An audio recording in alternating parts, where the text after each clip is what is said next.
महाराष्ट्र पोलिसांना अनेक बंदोबस्त कार्यात मदत करणाऱ्यांसाठी पोलीस स्टेशन स्तरावर ग्रामीण भागातील युवकांना होमगार्ड सैनिक म्हणून नियुक्ती दिली जाते। त्यांना शासनातर्फे मोजके मानधन देऊन बंदोबस्त कामी घेतलं जातं। अशा कार्यात सहभागी असलेले टेंभली येथील रहिवासी तुकाराम गंगाराम सावरकर हे मागील कित्येक दिवसांपासून धारणी पोलीस स्टेशनमध्ये होमगार्ड सैनिक म्हणून काम करत होते। या होमगार्ड सैनिकावर 22 ऑगस्ट 2025 ला शुक्रवार रोजी अचानक संकट ओढावलं।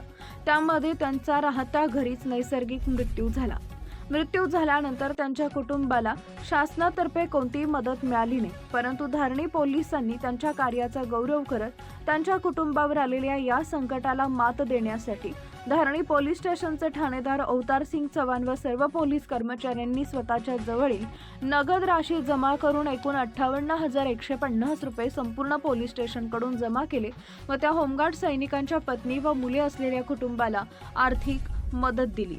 ठाणेदार अवतार सिंग चव्हाण, होमगार्डचे अधिकारी सूर्यकांत कस्तुरे, वाहतूक पोलीस कर्मचारी बंडू चक्रे यांनी ती मदत राशी त्यांच्या कुटुंबियाला टेंभली इथं त्यांच्या मूळ गावी जाऊन दिली।